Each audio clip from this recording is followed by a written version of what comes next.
Bab 1346, A Dreamland.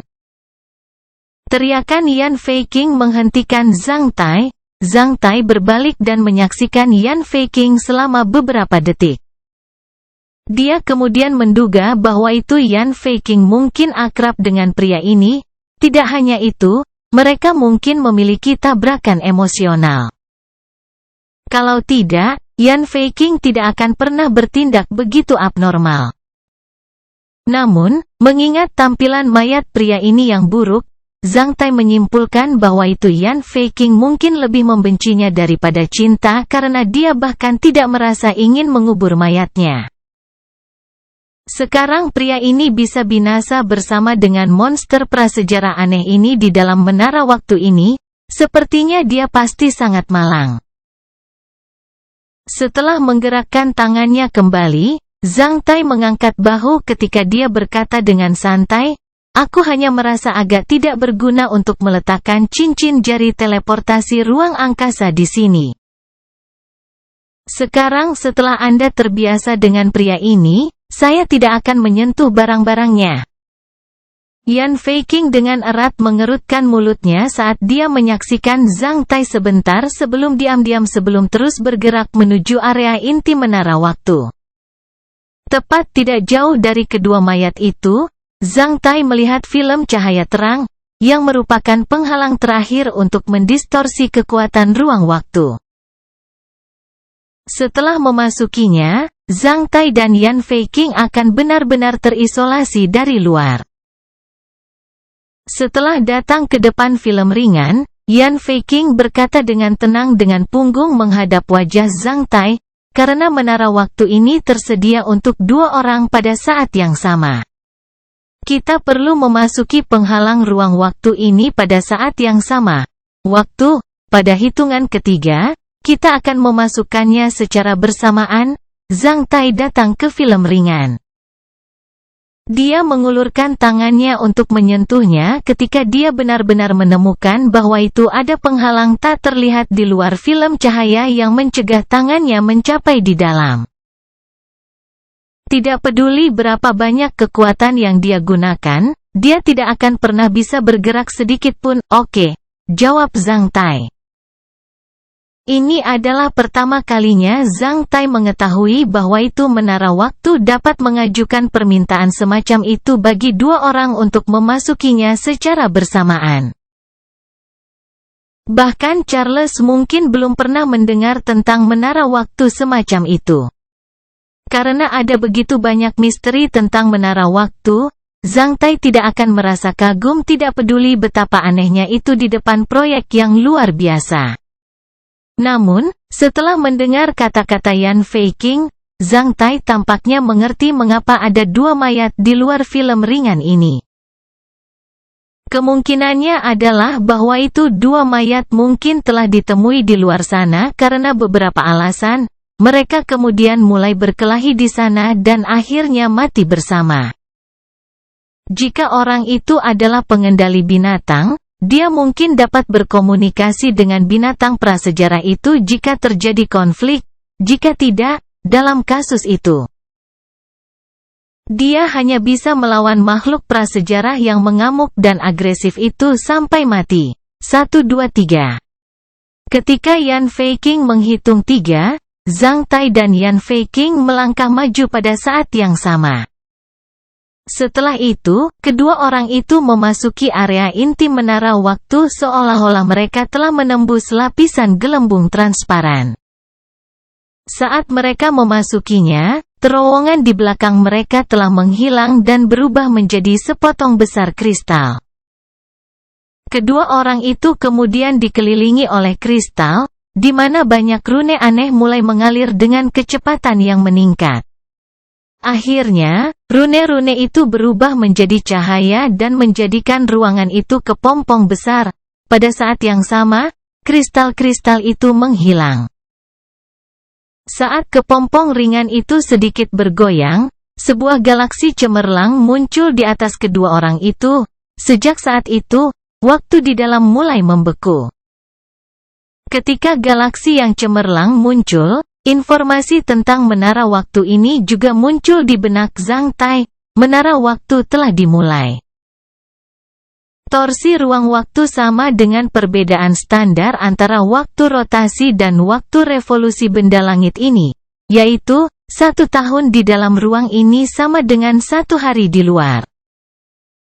Setelah 2 lingkaran perubahan fase bulan, yaitu 60 tahun di dalam ruang ini atau 60 hari di luar, torsi ruang waktu akan kembali ke nol. Sejak saat itu, menara waktu akan memasuki periode penyimpanan energi hening sekali lagi. Selama periode ini, energi esensial di dalam piramida ini akan memenuhi semua tuntutan makhluk hidup di dalamnya dan memastikan bahwa itu kehidupan dan sel-sel makhluk hidup yang memasuki ruang ini tidak menua. Ruang ini terhubung ke ranah elemen, yang bisa memungkinkan 2 pendatang masuk ke dalam kultivasi pada saat bersamaan. Ruang ini cocok dengan wilayah promosi keterampilan manufaktur instrumen rune. Dalam 60 tahun, peserta paling banyak akan berpromosi menjadi pengrajin seni abadi. Tak satu pun dari artikel di dalam wilayah promosi keterampilan manufaktur instrumen rune bisa diambil. Jika pendatang ingin pergi dari sini terlebih dahulu, kedua orang perlu memutar bola waktu di tanah dengan cara yang berlawanan arah jarum jam dan pergi 1 jam kemudian pada waktu yang sama. Kalau tidak, bola waktu akan terus berjalan. 120 tahun kemudian di luar, menara waktu akan dimulai kembali. Kiat-kiat ini mirip dengan yang dilihat Zhang Tai di menara waktu terakhir.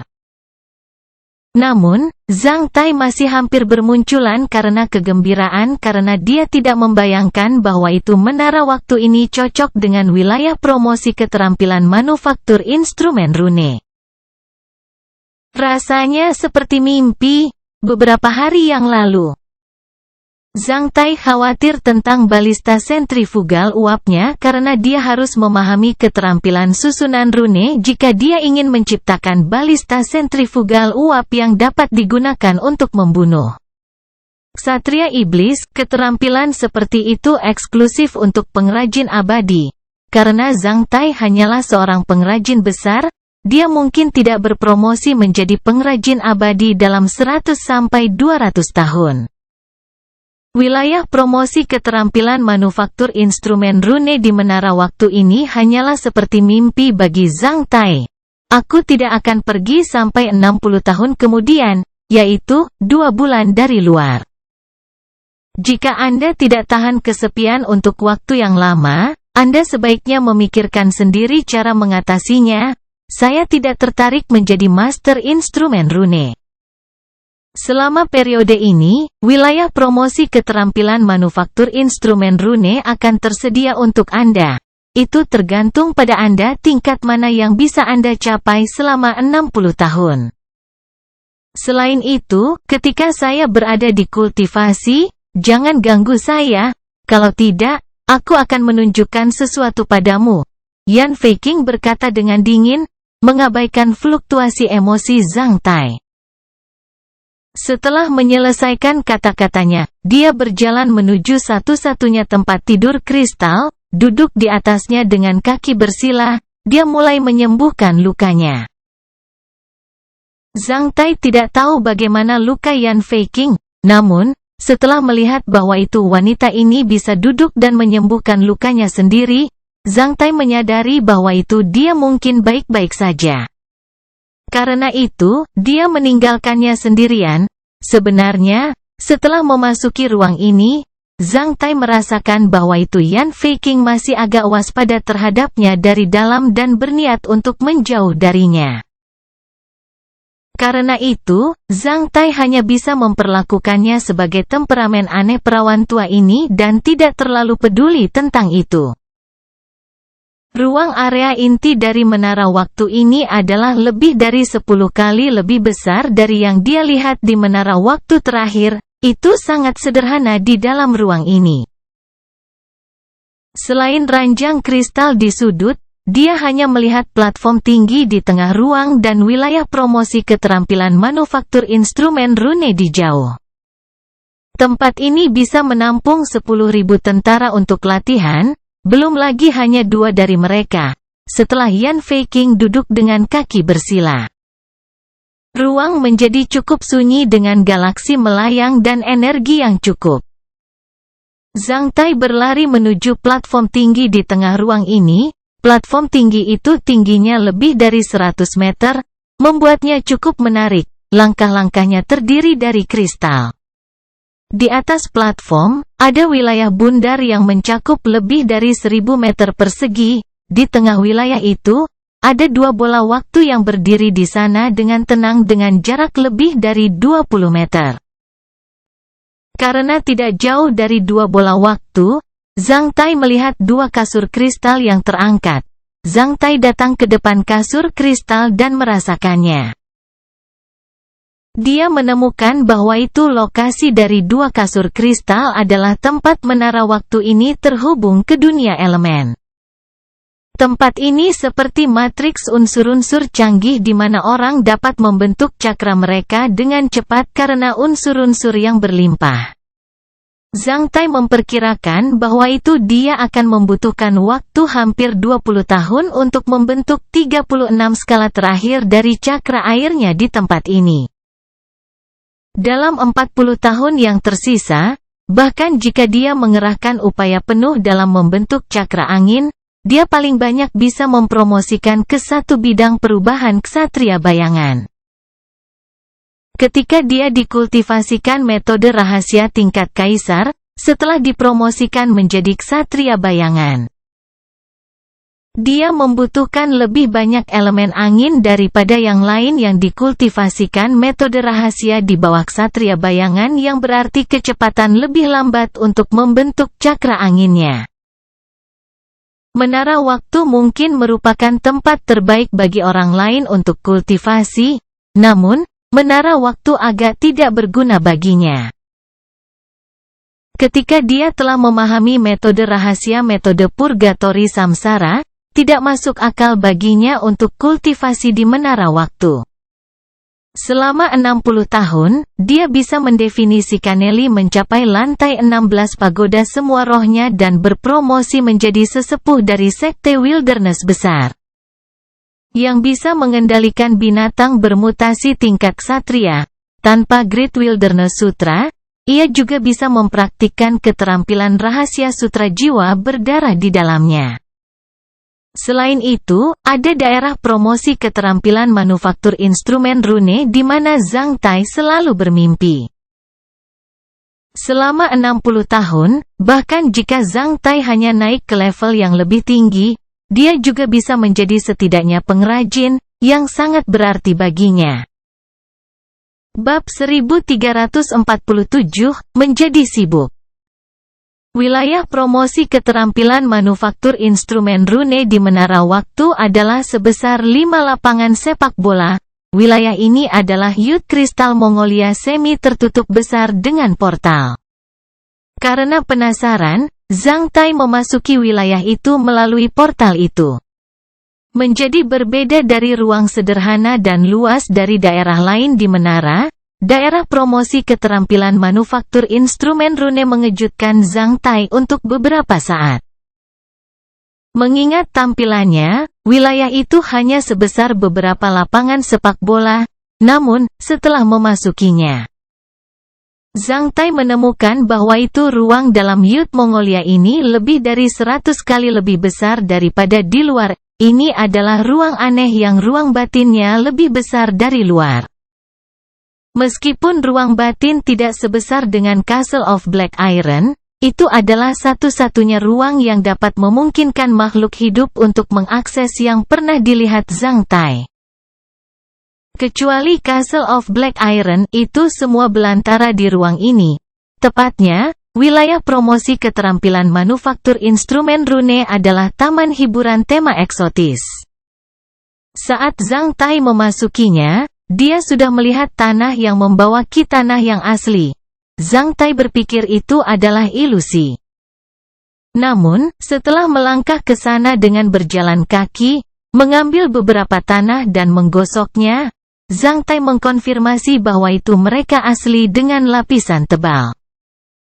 Selain itu, tanah adalah tanah liat kualitas khusus yang berlimpah di alumina tinggi yang selalu digunakan untuk membuat batu bata tahan api di tanur tinggi. Itu adalah keterampilan yang diperlukan bagi pengrajin besar untuk mengidentifikasi properti tanah. Zhang Tai tidak tahu tentang itu sebelumnya. Namun, setelah menjadi pengrajin besar, dia tahu itu. Di tanah yang seluas puluhan lapangan sepak bola, Zhang Tai memperhatikan jejak berbagai biji penting, biji batu bara dan besi. Selain itu, ia juga menemukan beberapa biji lain dan kayu busuk. Sebuah sungai yang dipenuhi dengan batu mengalir di tanah ini. Setelah mencuci tangannya di sungai, Zhang Tai menenggak sedikit air dan mencicipinya ketika dia menemukan itu bisa diminum. Zhang Tai tidak pernah membayangkan bertemu hal-hal seperti itu di Menara Waktu. Setelah melewati hutan belantara ini, ia sampai di suatu daerah yang ditutupi dengan batu. Berbagai logam berbau aneh dan beberapa alat logam kasar ditempatkan pada barisan rak standar masing-masing dan rapi, yang menyumbang hampir setengah dari wilayah ini. Akibatnya, Zhang Tai merasa pusing. Mitril, kuningan gunung, jurang besi, emas hitam, emas valet, platinum, emas biru dan besi navy blue, semua yang diidentifikasi oleh Zhang Tai ada di sini dalam jumlah besar. Ada juga banyak logam berharga yang belum pernah dilihat Zhang Tai. Logam-logam tersebut adalah bahan baku untuk master manufaktur instrumen rune. Setelah melewati daerah ini, Zhang Tai datang ke daerah yang lantainya tertutup kristal. Wilayah ini, sekecil gudang umum, dekat dengan tepi wilayah promosi keahlian pembuatan instrumen rune. Ada tungku peleburan yang aneh, platform pemrosesan logam senior, berbagai alat pemrosesan logam rune, dan beberapa perangkat aneh di wilayah ini. Wilayah promosi keterampilan manufaktur instrumen rune dibagi menjadi 3 bagian yang jelas hierarkis dari tingkat dasar hingga tingkat senior. Tanah yang masih asli itu seperti hutan belantara, sedangkan wilayah kristal terakhir seperti bengkel master. Yang paling diminati oleh Zhang Tai adalah bola kristal besar yang diameternya sekitar 1 meter di lokasi paling menarik di wilayah terakhir. Bola kristal ditutupi dengan banyak rune. Ada cetakan berbentuk pohon palem pada bola kristal yang bisa memungkinkan telapak tangan seseorang dimasukkan. Hanya setelah mengamati bola kristal ini untuk sementara waktu, Zhang Tai sudah mengetahui penggunaannya. Dia kemudian meletakkan telapak tangannya ke cetakan. Dalam sepersekian detik, informasi besar mengalir ke benak Zhang Tai dari bola kristal itu.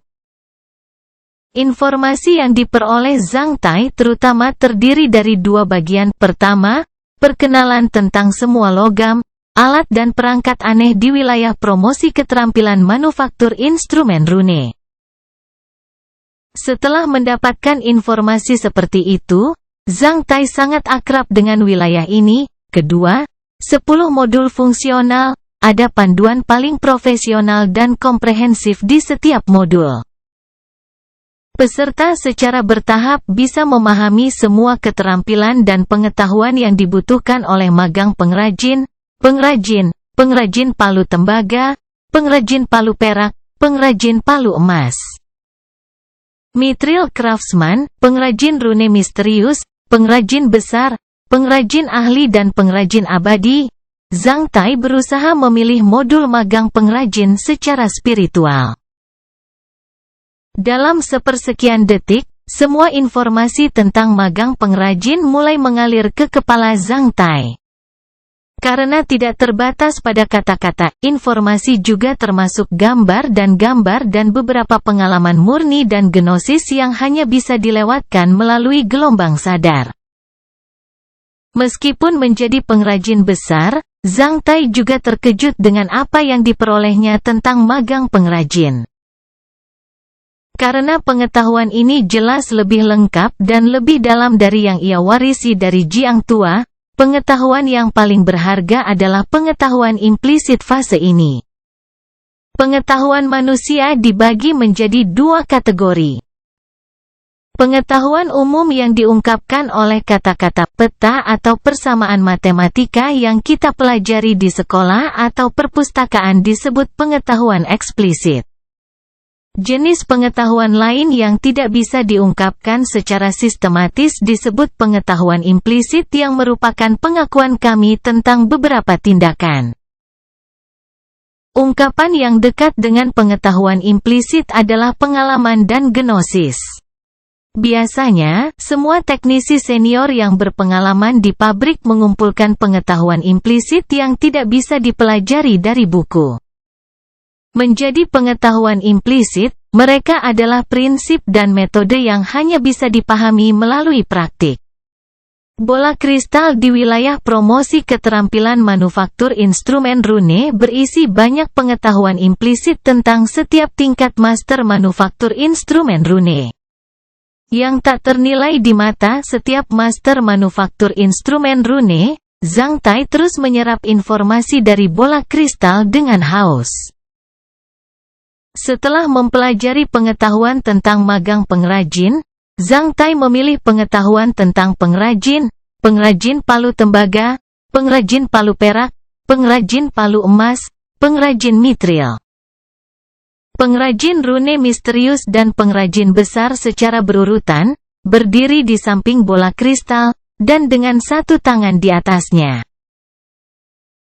Zhang Tai mempertahankan gerakan ini selama lebih dari 50 jam sebelum menyerap semua pengetahuan tentang 8 tingkat master pembuat instrumen rune. Tentu saja, itu tidak cukup baginya untuk hanya menyerap pengetahuan dari bola kristal. Jika tidak, akan terlalu mudah bagi seseorang untuk mempromosikan ke master manufaktur instrumen rune.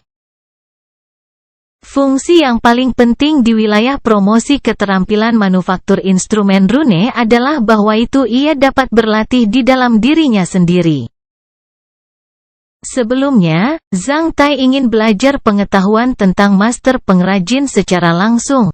Namun, setelah menyerap informasi, Zhang Tai merasa bahwa itu dia tidak memiliki latihan keterampilan manufaktur instrumen rune dan kemampuan manipulatif. Oleh karena itu, setelah memikirkannya sebentar, Zhang Tai bertekad untuk meletakkan dasar yang kuat pada kemampuan manipulatif dan keterampilan mendasarnya sebelum menghubungi konten tentang master pengrajin sampai dia mampu mempromosikan ke tingkat yang lebih tinggi. Ini adalah apa yang disimpulkan Zhang Tai setelah menyerap pengetahuan implisit itu selama 50 jam terakhir, yaitu, menumpuk dengan kaya dan keluar dengan sangat besar.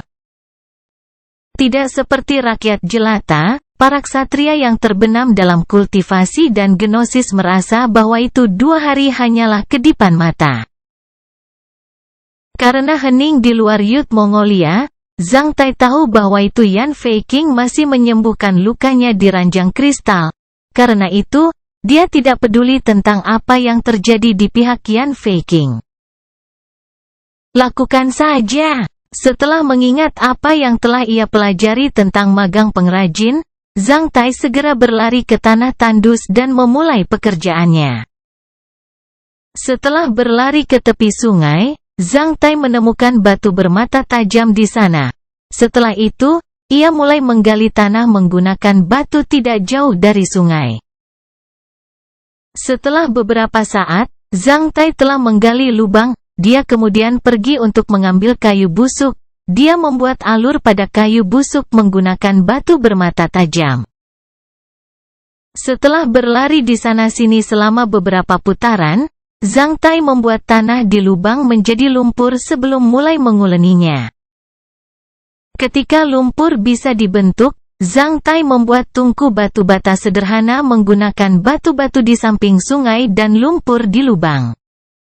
Ketika Zhang Tai sedang sibuk melakukan pekerjaannya, Yan Feiqing yang menyembuhkan lukanya menjadi panas dan dingin dan sedikit bergetar. Selain itu, wajahnya berubah merah dan putih setiap saat. Bab 1348, Ciuman Panas. Zhang Tai benar-benar tenggelam dalam dunianya sendiri di wilayah promosi keterampilan manufaktur instrumen rune Menara Waktu. Di hutan belantara, Zhang Tai mulai mempraktekkan apa yang telah ia pelajari dari keterampilan dasar magang pengrajin di hutan belantara. Zhang Tai belum pernah melakukan itu sebelumnya yang akrab dan aneh baginya.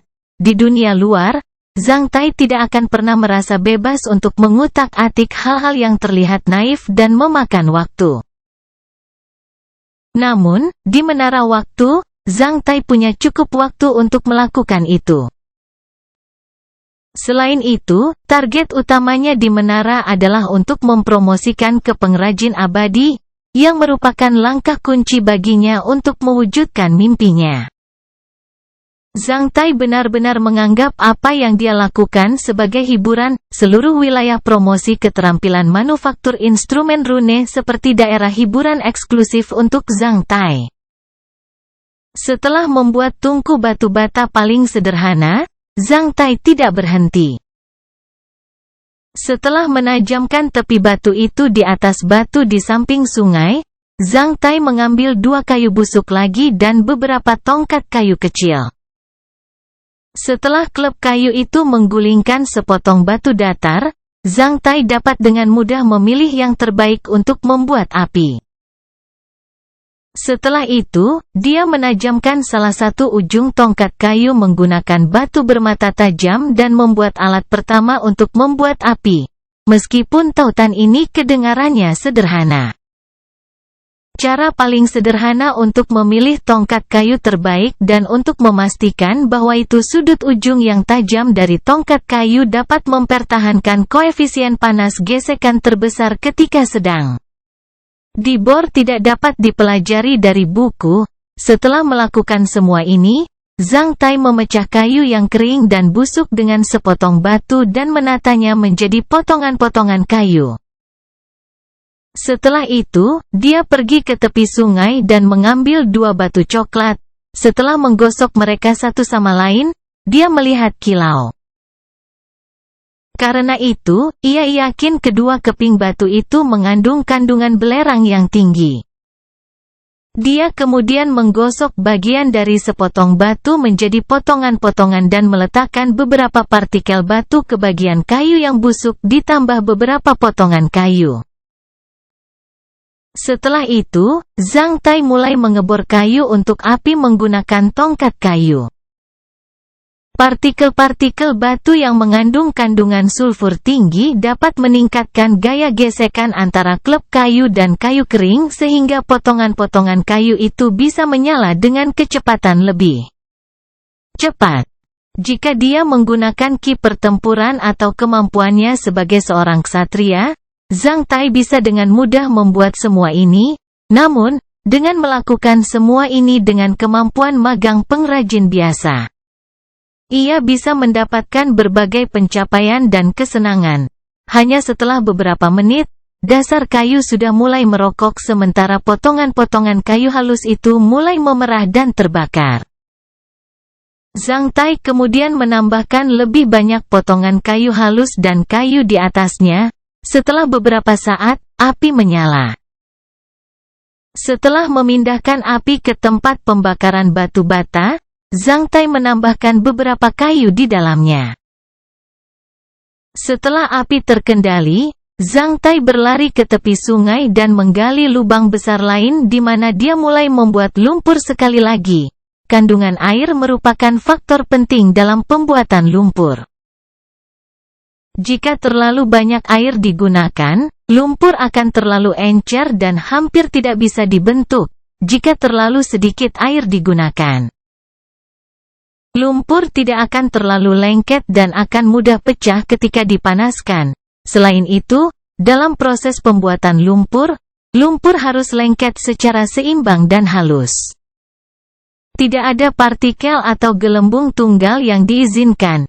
Yang paling penting, juga langkah terakhir, dia harus memperbaiki ukuran batu bata sesuai dengan properti lumpur. Ukuran batu bata sesuai dengan sifat lumpur, yang menentukan tingkat ketahanan api dan daya tahan batu bata tahan api. Jika ukuran batu bata tidak bisa menandingi properti lumpur, batu bata itu akan menghadapi masalah. Meskipun tampaknya pekerjaan kasar, itu juga berisi pengetahuan bagus. Setelah membuat lumpur dengan baik, Zhang Tai mengambil beberapa balok kayu dan 2 potong batu saat dia membuat alat pembuatan batu bata manual sederhana menggunakannya. Setelah menusuk alat ini ke dalam lumpur yang dibuat dengan baik, Zhang Tai memindahkan beberapa lumpur keluar dari sana. Setelah itu, ia membentangkannya di atas batu datar dan membuat batu bata persegi panjang yang relatif teratur. Ketika dia membuat lumpur, dia terus membuat puluhan ribu batu bata. Ketika bekas batu bata lumpur kering, Zhang Tai menempatkan batu bata itu ke dalam tungku dan mulai memanggangnya. Apapun, Zhang Tai tidak akan merasa lapar atau haus di dalam menara waktu. Karenanya, dia hanya sibuk di dalamnya dan hampir lupa tentang waktu. Setelah memanggang batu bata, ia membangun oven kokas pertama menggunakan batch pertama dari batu bata tahan api yang dipanggang dengan baik. Setelah membangun oven kokas, Zhang Tai pergi membeli batu bara dan menggunakan batu bara sebagai kokas. Zhang Tai terus bekerja sebagai berikut, memanggang batu bata, membuat kokas, membuat perangkat peniup sederhana, menggali biji besi dengan alat sederhana. Membangun tungku peleburan menggunakan batu bata tahan api yang dibuat dengan baik dan tanah yang mengandung ketan, menempatkan dalam kokas dan biji besi. Ketika Zhang Tai melihat besi merah cair mengalir keluar dari tungku peleburan, dia hampir meneteskan air mata. Benar-benar tidak mudah bagi seseorang untuk memulai usaha dari awal.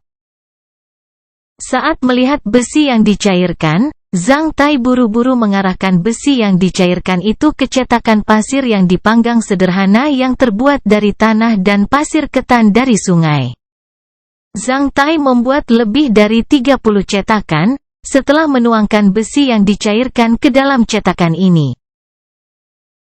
Zhang Tai mendapatkan batch pertama dari alat-alat besi hanya setelah memiliki besi yang dicairkan untuk mendinginkan dalam cetakan dan hanya berurusan dengan mereka.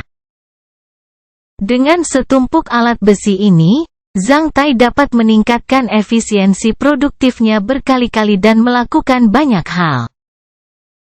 Kemudian, Zhang Tai dapat memproduksi baja di hutan belantara ini melalui berbagai metode yang dia pahami seperti metode pembuatan baja bloomery, metode penggorengan baja, metode pembuatan baja perfusi, metode pembuatan baja mentah dan matang, metode pembuatan baja crucible, metode pembuatan baja konverter, pembuatan baja terbuka perapian metode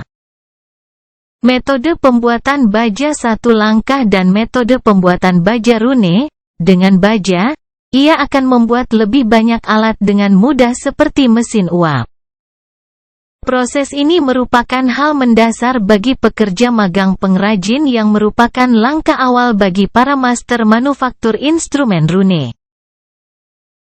Setelah mencobanya dari awal, Zhang Tai memang mendapatkan banyak. Setelah jamur itu mendingin, Zhang Tai menangani lebih dari 30 alat besi menggunakan pasir dan batu di sepanjang sungai. Menonton alat-alat besi ini, Zhang Tai akhirnya menghela nafas dalam-dalam dengan memuaskan. Setelah memilih pahat besi kompleks yang digunakan untuk mengolah kayu, Zhang Tai membaliknya, menyebabkan suara metalik yang merdu. Zhang Tai lalu mengangguk. Kualitas besi bervariasi karena pembuatnya, meskipun peralatan pembuatan besi Zhang Tai adalah yang paling sederhana. Dia menggunakan keterampilan metode penggorengan baja saat dia menurunkan kandungan karbon dalam besi babi ke tingkat tertentu. Oleh karena itu, meskipun alat-alat ini adalah perangkat besi, Kualitasnya benar-benar jauh lebih baik daripada alat-alat besi biasa. Sebenarnya, mereka lebih mirip barang baja. Setelah keluar dari sini, saya tidak akan ragu dengan orang-orang lagi setelah mengekspos identitas saya sebagai master manufaktur instrumen rune kepada publik. Pikir Zhang Tai sambil meletakkan alat itu dengan memuaskan. Sebelumnya, jika dia mengungkapkan identitasnya sebagai master manufaktur instrumen rune, dia mungkin ragu dan diperlakukan sebagai orang aneh. Sejak saat itu, dia tidak akan khawatir tentang itu. Skills keterampilan saya sebagai master manufaktur instrumen rune berasal dari menara waktu. Saya tidak tahu tentang menjarah buah sama sekali. Saya akan melihat siapa yang bisa mengatakan tidak kepada saya. Fakta bahwa itu saya dapat bertemu dengan menara waktu lain hanya menunjukkan bahwa itu saya memiliki kedudukan moral yang hebat. Kebaikan akan selalu memiliki upah yang baik, mengagumi saya atau tidak, hahaha. Zhang Tai tertawa. Setelah itu, dia membelai wajahnya sambil bergumam, aku ingin tahu apakah wanita itu telah menyembuhkan lukanya atau tidak. Setidaknya aku harus menunjukkan kepedulianku padanya. Sepertinya saya sudah berada di wilayah ini selama 15 hari. Dalam sekejap mata, Zhang Tai telah tinggal di wilayah promosi keterampilan manufaktur instrumen rune selama 15 hari. Selama periode itu, Zhang Tai membuat batch pertama alat besi dari awal. Tidak sampai saat itu dia merasa sedikit lelah. Bahkan para ksatria harus tidur di menara waktu. Jika tidak, itu akan melanggar hukum universal tentang keberadaan makhluk hidup. Meskipun Zhang Tai energi, dia juga akan merasa lelah. Setelah membersihkan wajahnya, Zhang Tai keluar dari Yud Kristal Mongolia yang besar. Saat dia berjalan keluar dari Kristal Mongolia Yud, dia telah memindahkan matanya ke platform tinggi itu. Yan Feiqing tidak berkultivasi di sana. Jika tidak, ia akan merasakan respons unsur-unsur nyata di sana. Oleh karena itu, Zhang Tai berjalan menuju tempat tidur kristal. Segera setelah dia mengambil jalan memutar di sekitar platform kultivasi itu, Zhang Tai sudah melihat Yan Feiqing. Zhang Tai sangat terkejut sehingga dia langsung melaju lebih dari 100 kali dan tiba di samping tempat tidur dalam sekejap mata. Yan Feiqing tidak duduk di tempat tidur, alih-alih, dia berbaring di sana dengan mata tertutup dan rambut acak-acakan. Ada genangan darah di tempat tidur, yang mengalir keluar dari pergelangan tangan kiri Yan Feiqing. Selain itu, Yan Feiqing memegang sanggulnya dengan tangan kanannya. Luka di pergelangan tangan kirinya mungkin disebabkan oleh Yan Feiqing sendiri. Zhang Tai bertanya-tanya mengapa wanita ini akan mencoba bunuh diri dengan cara ini. Zhang Tai buru-buru memeriksanya. Masih ada darah segar di sanggulnya. Selain itu, lukanya masih berdeguk darah. Semua ini menunjukkan bahwa itu Yan Feiqing baru saja mencoba bunuh diri. Zhang Tai langsung merobek satu lengan dan membelahnya menjadi strip. Setelah itu, dia mulai mendandani luka Yan Feiqing. Ketika dia bersiap untuk berpakaian luka, dia membersihkan noda darah dan menemukan bahwa itu ada lebih dari satu luka di pergelangan tangan kirinya. Zhang Tai kemudian tahu bahwa ini jelas bukan pertama kalinya dia mencoba bunuh diri akhir-akhir ini. Apakah dia gila? Zhang Tai bertanya-tanya. Yan Feiqing dingin di seluruh. Anehnya, saat Zhang Tai mengambil tangannya dan menyentuh tubuhnya, tubuh Yan Feiqing mulai berubah panas seperti ketel air mendidih. Ketika Zhang Tai membantunya mengikat lukanya, Yan Feiqing, dalam keadaan koma, mengerang rendah. Setelah itu, dia membuka matanya. Ketika dia melihat Zhang Tai merobek lengan bajunya dan membantunya mengikat lukanya, dia meraung dengan suara gemetar dan samar, "Peace, peace." Off. Sementara cahaya mata yang berjuang melintas di wajahnya tanpa sadar. "Ah, Tuan Putri, jangan lakukan itu. Bahkan jika saya tahu bahwa itu Anda dan orang mati di luar sana memiliki tabrakan emosional, Anda tidak perlu melakukan itu. Jangan memilih mati di sini karena cinta. Karena kita sendirian di sini, jika kau benar-benar mati di sini, yang lain akan meragukan bahwa itu akulah yang membunuhmu. Saya tidak bisa berdiri seorang wanita mencari kematian di depan saya," kata Zhang Tai sambil terus membalut luka-lukanya sambil menurunkan kepalanya. Sejujurnya, karena Zhang Tai memiliki tubuh yang bisa menyembuhkan diri sendiri, dia tidak unggul dalam menangani luka, terutama bahwa itu ada lebih dari satu luka di pergelangan tangannya.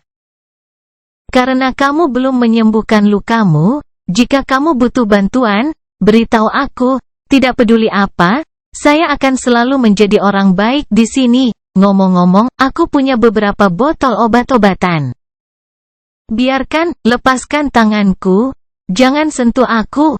Wajah Yan Feiqing memerah hanya setelah beberapa detik sambil terengah-engah. Pada saat yang sama, dia ingin menarik tangannya dari genggaman Zhang Tai. Namun, bahkan sebagai ksatria bayangan, dia masih tidak bisa menandingi kekuatan Zhang Tai. Zhang Tai hanya memegang pergelangan tangannya dengan mantap dan terus mengikat lukanya. "Jangan bergerak. Akan segera baik-baik saja. Saya tidak terbiasa dengan itu." "Ih, mengapa kamu menjadi sangat hangat? Kamu kedinginan tadi." Zhang Tai hanya merasa bahwa itu kondisi dan suara Yan Feiqing saat ini agak aneh. Namun, dia tidak terlalu memikirkannya. Pada saat ini, Yan Feiqing menamparkan bahu Zhang Tai dengan tangan lain.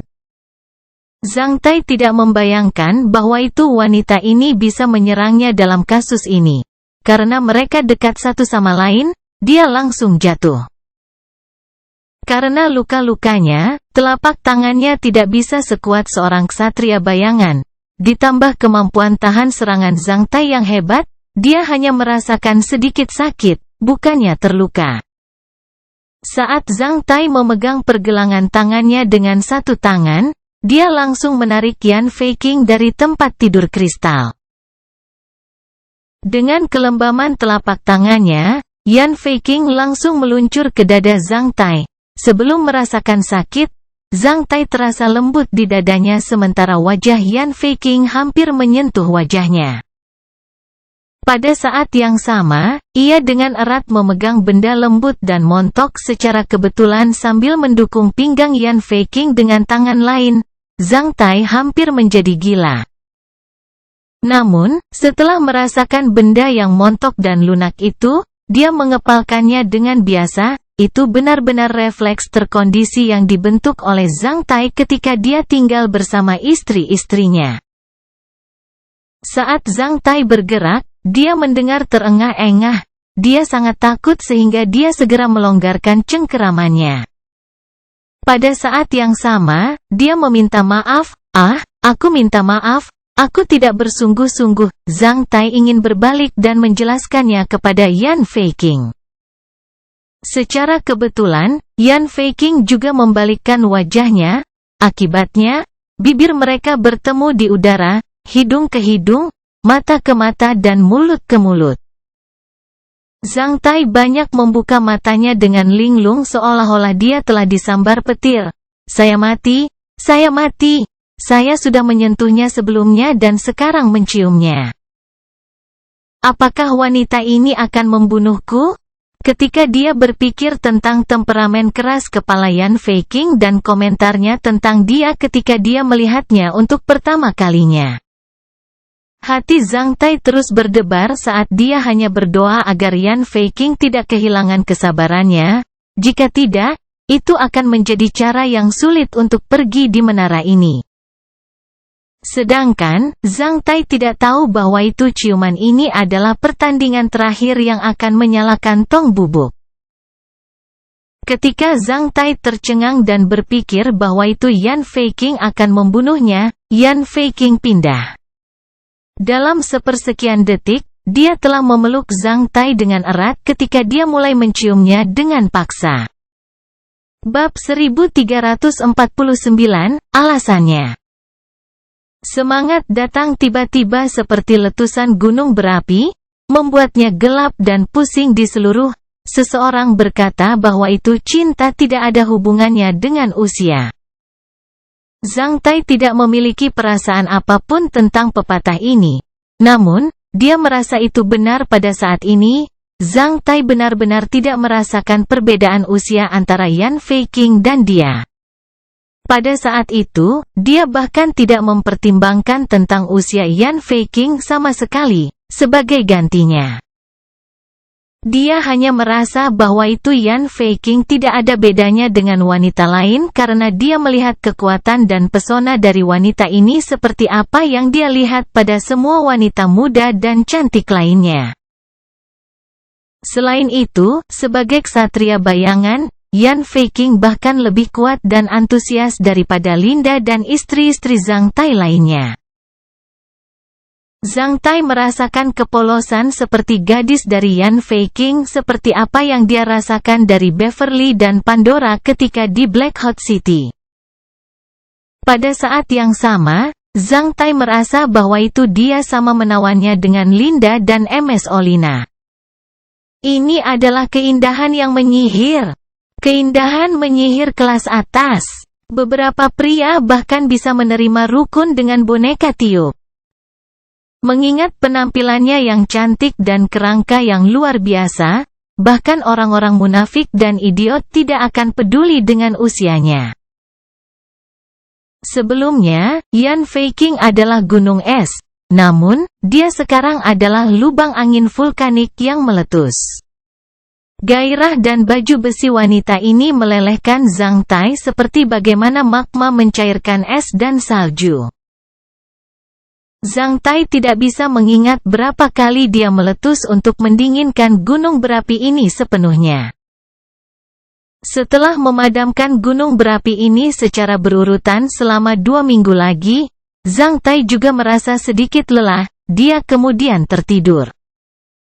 Sebelum itu, sebuah kemauan muncul di benaknya. Aku pernah bertemu Yan Feiqing. Itu adalah Yan Feiqing.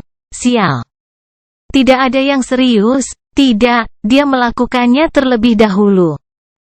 Seharusnya saya diperkosa, saya sangat korban. Setelah itu, Zhang Tai menutup matanya. Kamu bajingan bau. Nak, ayo, mati. Yan Feiqing memelototinya dengan mata terbuka lebar dan mengenakan jubah putih saat dia mengayunkan pedangnya ke arah Zhang Tai dari langit. Zhang Tai menyadari bahwa itu dia tidak punya tempat untuk melarikan diri. Oleh karena itu, pedang Yan Feiqing langsung menembus jantungnya, menyebabkan darahnya mengalir keluar dari luka seperti sungai besar terus-menerus. Yan Feiqing terbang ke arahnya dengan menginjak ombak yang berdarah. Dengan tebasan lain, Zhang Tai merasakan tubuh bagian bawahnya dingin. Zhang Tai benar-benar terbangun oleh mimpi ini. Setelah bangun, Zhang Tai melihat bintang-bintang di langit. Setelah linglung selama beberapa detik, Zhang Tai akhirnya memulihkan ketenangannya ketika dia menyadari bahwa itu dia masih berbaring di ranjang kristal menara waktu. Tidak hanya itu, Zhang Tai menunduk dan melihat Yan Feiqing berbaring di dadanya telanjang dan tidur nyenyak, bahkan ada darah di tempat tidur. Pakaian Zhang Tai terbaring di bawah tempat tidur dengan tidak teratur. Rok putihnya telah terbakar menjadi abu oleh api yin yang tiba-tiba menyala di tubuhnya. Dalam hal itu, jika Zhang Tai tidak melepaskan pertempuran perlindungan Qi tepat waktu, dia mungkin terluka. Ketika dia mengingat api yin, Zhang Tai tampaknya mengerti sesuatu. Api yin itu adalah simbol racun libertin teratas di dalam tubuh ksatria wanita. Karena terlalu sewenang-wenang bahwa itu bahkan dapat menyebabkan api yin di dalam tubuh wanita itu. Selama setengah bulan terakhir, Yan Feiqing telah bergumul dengan racun libertin teratas saat ia ingin menekannya. Namun, ketika racun libertin teratas mulai bekerja, dia merasa seperti terbakar oleh api yin karena isi perutnya ada di dalam tungku di mana dia merasa bahwa itu dia bahkan tidak hidup. Racun libertin berbeda dari racun biasa. Racun biasa adalah racun eksternal yang bertujuan menghancurkan fungsi fisik dan psikologis orang. Racun biasa mungkin tersebar, namun racun libertin tidak dapat disembuhkan kecuali diseimbangkan oleh api yang sebagai racun libertin tiba-tiba memperkuat esensi dan energi kehidupan orang sebanyak 1000 kali dan mendominasi perilaku orang. Semakin tajam racun libertin itu, semakin ganas itu. Tentu saja, Yan Feiqing tidak ingin membiarkan alam mengambil jalannya. Untuk menekan api yin, dia memilih untuk melukai dirinya sendiri agar tetap tenang dan berpikiran jernih. Sejak memasuki menara ini, dia sudah jauh dari saya. Hari itu, saat aku menyentuh lukanya, tubuhnya menjadi hangat. Itu karena api yin-nya diaktifkan oleh Ya Sayang Api. Ini mirip dengan bagaimana guntur akan menyebabkan api di tanah. Tidak diragukan lagi, racun libertin teratas di dalam tubuh Yan Feiqing disuntikkan oleh ular berbisa kecil di dalam tenda utama setan di kota Xiangshan. Setelah bangun sebentar, Zhang Tai membuat kepala atau ekor benda ini, tapi yang merepotkan mendekat. Ketika dia mengingat mimpi yang baru saja dialaminya, dia bahkan takut adegan yang sama akan terulang dalam kenyataan. Setelah menelan ludahnya beberapa kali, Zhang Tai turun dari tempat tidur dengan hati-hati dan diam-diam seperti pencuri. Setelah turun dari tempat tidur, Zhang Tai diam-diam mengambil pakaiannya. Saat dia ingin pergi, dia tiba-tiba memikirkan sesuatu. Dia kemudian berbalik dan melirik wanita telanjang itu. Setelah itu, dia kembali dan menutupi pakaiannya ke tubuh Yan Feiqing.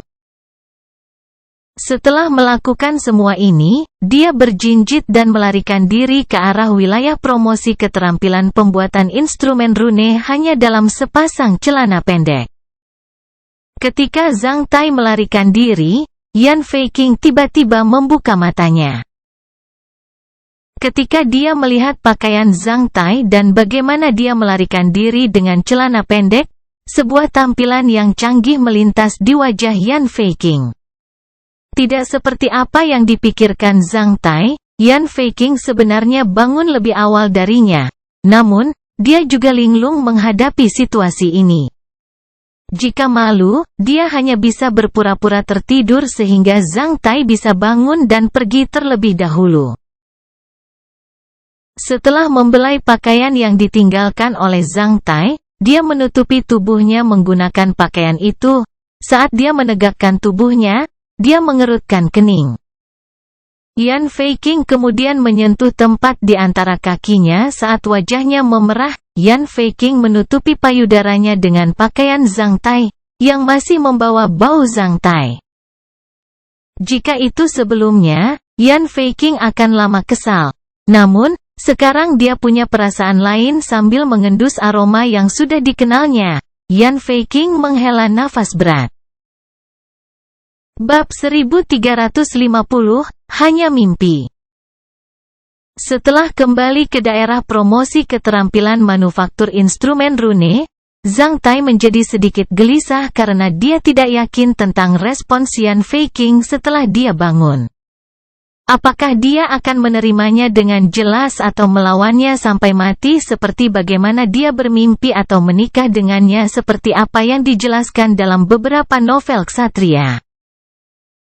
Menjadi sangat kesal selama 2 jam, dia akhirnya melihat Yan Feiqing berdiri di Yud Kristal Mongolia yang besar. Yan Feiqing tampak setinggi Zhang Tai. Dalam pakaian Zhang Tai, dia terlihat sangat menawan. Namun, wajahnya sekali lagi dingin sementara ki suramnya terasa seperti bagaimana Zhang Tai melihatnya untuk pertama kalinya.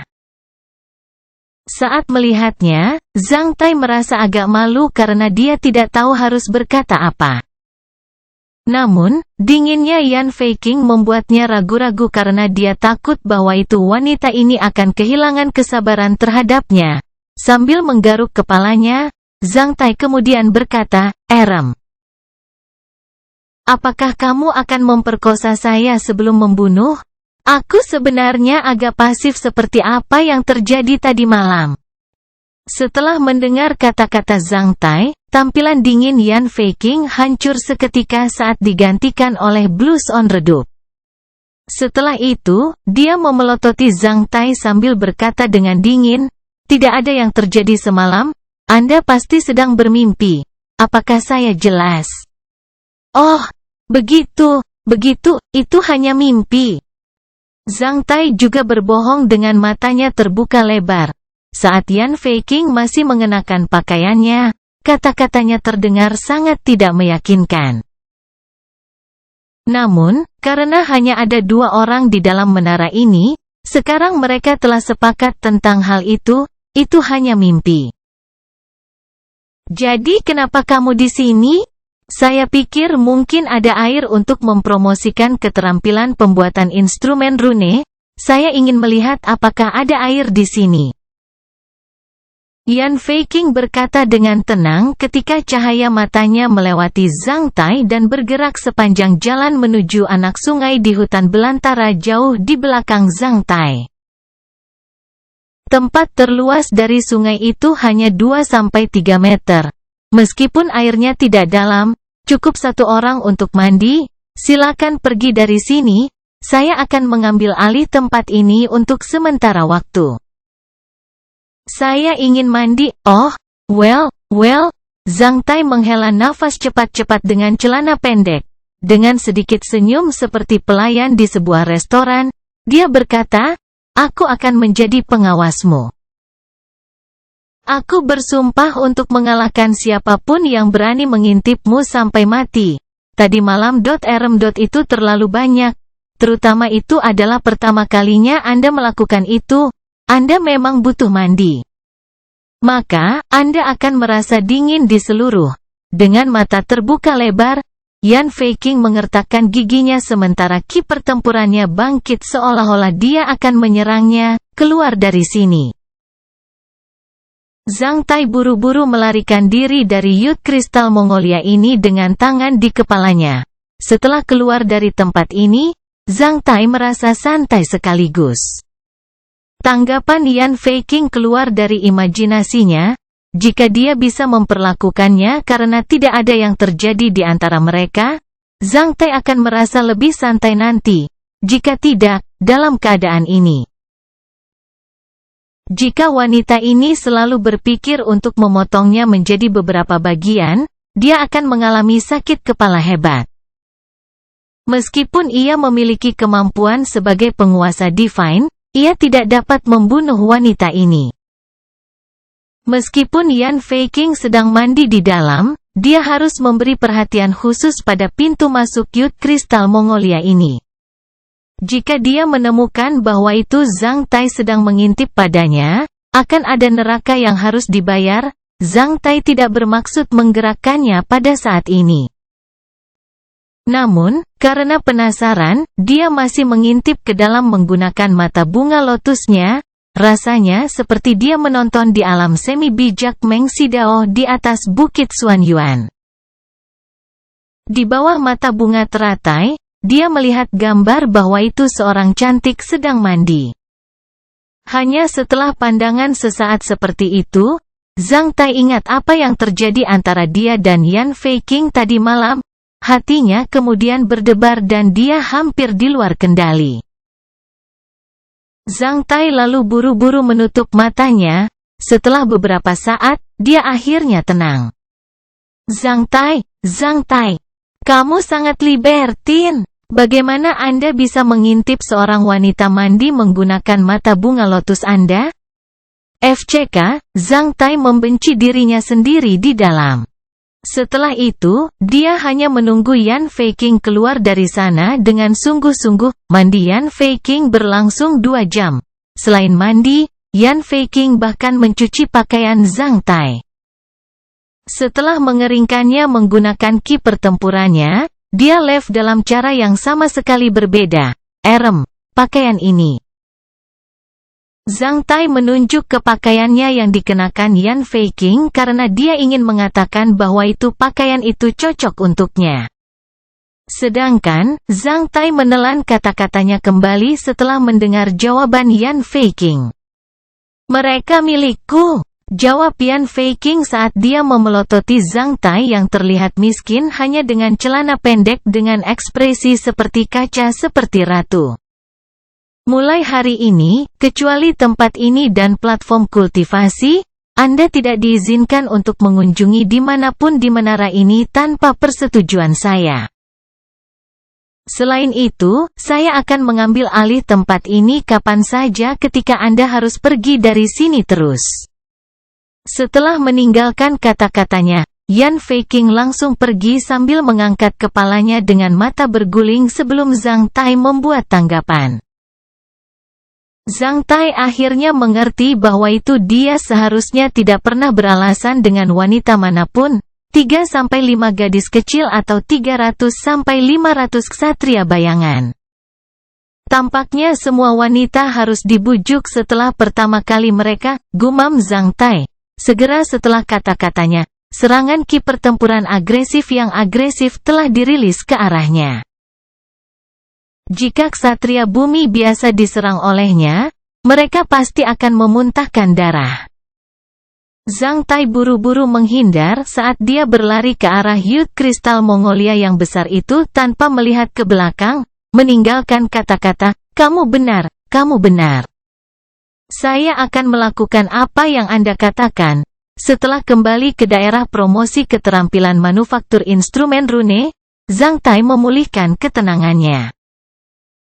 Ketika dia berpikir tentang serangan marah dari Yan Feiqing, dia tiba-tiba mengungkapkan senyum. Zhang Tai tahu kekuatan sebenarnya dari serangan kekuatan penuhnya. Mengingat serangannya, dia hanya menggunakan 30% dari kekuatan penuhnya, dia jelas tidak berperilaku jahat, itu menunjukkan bahwa dia tidak begitu membencinya.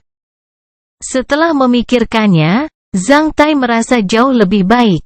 Setelah datang ke tepi sungai di mana Yan Feiqing baru saja mandi, Zhang Tai mengamatinya sebentar. Dia menemukan bahwa air di sini sangat jernih.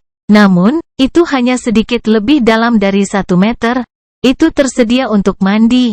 Namun, agak sulit bagi seseorang untuk mandi dengan nyaman. Tiba-tiba muncul suatu ingatan. Zhang Tai tahu bahwa seorang wanita pasti akan datang ke sini untuk mandi kedua jika dia tahu ada tempat seperti itu, terutama seorang wanita seperti Yan Feiqing. Seorang ksatria pria mungkin tidak mandi selama beberapa dekade di menara waktu karena dia tidak akan menjadi kotor. Namun, ksatria wanita terutama Yan Feiqing pasti tidak akan pergi tanpa mandi untuk waktu yang lama. Terutama disaksikan oleh seorang ksatria pria, jika dia tahu bahwa dia tidak mandi selama 6 dekade.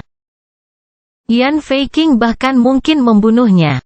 Mengingat kata pengambil alihan yang disebutkan oleh Yan Feiqing, dia mungkin ingin mengambil tempat ini sebagai bak mandi permanen di kemudian hari. Terserahlah, aku di sini untuk meningkatkan keterampilan manufaktur instrumen runeku. Mengapa tidak membuat template di sini? Saya selalu bebas di sini, Zhang Tai bergumam. Setelah itu, ia memulai renovasi. Dengan celana pendek, Zhang Tai merasa nyaman untuk bekerja. Dengan merenovasi sungai itu, Zhang Tai mulai memeriksa dan memahami apa yang telah dipelajarinya. Dengan alat-alat besi dan kekuatannya yang hebat, efisiensi Zhang Tai meningkat puluhan kali dari sebelumnya. Pada hari yang sama, Zhang Tai telah menemukan tanah liat grafit dan membuat wadah pertamanya. 2 hari kemudian, Zhang Tai memproduksi batch pertama dari bahan baja dengan metode pembuatan baja yang mudah terbakar dan membuat batch pertama dari peralatan baja. Dia kemudian memiliki meja pemrosesan logam sederhana pertama di ruang ini. Selama 2 hari, Zhang Tai kehabisan Youth Kristal Mongolia untuk memeriksa situasi Yan Feiqing. Setelah melihat 4 elemen berkelip-kelip di platform tinggi di tengah menara waktu itu, Zhang Tai tahu bahwa itu Yan Feiqing telah mulai memulihkan lukanya dan berkultivasi secara resmi. Karena itu, Zhang Tai menjadi yakin, dengan alat-alat baja, Zhang Tai merenovasi sungai dengan kecepatan yang jauh lebih besar. Tempat di mana Yan Feiqing mandi relatif lebih dalam dan lebih luas di sungai, Zhang Tai kemudian membuat tempat itu kolam air berbentuk tangga yang mencakup 70–80 meter persegi. Semua kotoran di kolam air telah dipindahkan dari sana. Setelah itu, Zhang Tai membuka dasar kolam air dengan pasir halus dan batu bulat yang dia dapatkan dari tempat lain. Dia bahkan membuka jalan menuju pintu masuk Kristal Youth Mongolia menggunakan batu-batu yang dia dapatkan dari dasar sungai. Dia mengatur batu-batu dalam bentuk bunga plum. Setelah melakukan semua itu, Zhang Tai made bebatuan berbentuk layar menggunakan lumpur, pasir dan tanah liat yang telah dia persiapkan sehingga kolam air ini bisa terlindung. Selain itu, Zhang Tai bahkan memindahkan beberapa batu besar yang ageless mulai dari 5 ton menjadi lebih dari 10 ton ke bank sehingga orang-orang dapat beristirahat atau mengenakan pakaian pada mereka. Yan Feiqing datang ke Kristal Mongolia Youth 1 bulan kemudian, melihat tempat mandi penuh perhatian namun agak kasar yang benar-benar berbeda dari yang dia lihat sebelumnya. Dia tertegun. Jangan terlalu banyak berpikir, saya hanya melatih keterampilan saya juga suka bersih-bersih, saya tidak mengharapkan apapun dari Anda. Zhang Tai telah menjelaskan dan berlari keluar dari sana sebelum Yan Feiqing bertanya. Menonton Zhang Tai melarikan diri, sudut mulut Yan Feiqing sedikit terangkat.